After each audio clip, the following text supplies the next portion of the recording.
BRS అధినేత తెలంగాణ తొలి CM KCR త్యాగాల చరిత్రను భావితరాలకు తెలియజేయాల్సిన బాధ్యత ప్రతి ఒక్కరిపై ఉందన్నారు మాజీ ఎంపీ బోయినపల్లి వినోద్ కుమార్. ఈ నెల 29న సిరిసిల్ల జిల్లా కేంద్రంలోని అంబేద్కర్ చౌరస్తా వద్ద దీక్షా దివాస్ నిర్వహించనున్నట్లు తెలిపారు. ఫోటో ఎగ్జిబిషన్ కూడా ఏర్పాటు చేస్తున్నామన్నారు.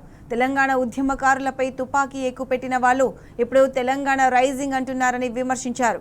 భవిష్యత్తు తరాలకు కేసీఆర్ పోరాట స్ఫూర్తిని అందించేందుకు దీక్షా దివస్ ను కొనసాగిస్తామని అన్నారు.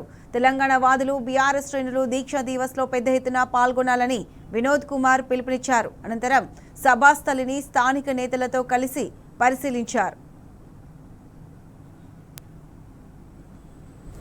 నవంబర్ 29 అనేది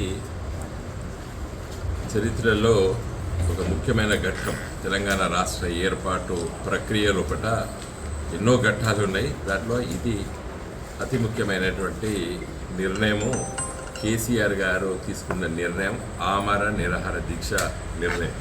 సిరిసిల్ల కేంద్రం లోపల మరి దీక్షా దివాస్ని ఉదయం పూట ప్రారంభించి మధ్యాహ్నం వరకు దీన్ని కొనసాగించాలని చెప్పి పార్టీ ముఖ్యులమందరం కూడా నిర్ణయం తీసుకున్నాము.